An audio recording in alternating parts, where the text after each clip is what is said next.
আবার সবাই সবাই সবাই সবাই সব কিছু দিবি, বুঝছস? আমারটা কোনো উত্তর দেখবি না। জীবন থেকে হেরে গেছে, জীবনে গেছে। এইসবগুলোর একটা কথাও কবি না। ভিতরে কতটুকু মারা জানেন? হ্যাঁ, পুরা মারা ছাড়া হয়ে গেল। যা যাইতেছি। তার কি বললি তুই? আমি তোর কথা বলি নাই, আমি শুধু নেহার বাবার কথা বলছি। তোর কথা তো আসেই না এর ভিতরে। আমি তোরটা বলতেছি। এটা আমার কোম্পানি না, আমি ওখানে জাস্ট বলছি আমার বাপই সব। আর আমার কোম্পানি তোরে চাকরিতে রাখছে না, তুই চাকরিতে নাই। আমার কোম্পানি বহুত আগেই তোরে নোট করে দিছে। আমার কোম্পানি থেকে তুই স্যালারি পাস না, শুনতেছস তুই?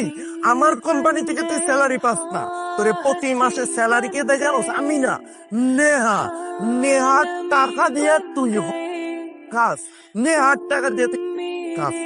নেহা চাইলেই নেহার বাবার বইলে সবকিছু ঠিক করতে পারতো, কিন্তু তোর জন্য করতে পারে নাই। কারণ কি জানোস? তুই সাপোর্টিভ না, তুই হরলিক্স খাওয়ায় ব্যস্ত ছিলি। নেহা আজকেও তোর জন্য করছে। কেমনে জানোস? এই যে থানায় যে গেছিলি, থানায় যাওয়ার পরেও তুই জামাই আদর কেন খাইলি না? Because of Neha. তুই নেহার জন্য বাইচে চলে এসেছিস, নেহার কাজিন ওই অফিসার। এটাই তো আমি ওর কালকে রাগের মাথায় অনেক কথা শুনেছি, আমি ওরা মরতে পর্যন্ত আমি কি করবো? আমি কিচ্ছু বুঝতেছি না। তুই আমার বোঝা, আমার ভালো লাগতেছে না কিচ্ছু।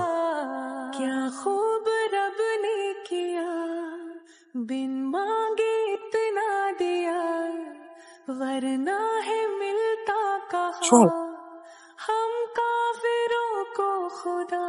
চল চল চল। क्या खूब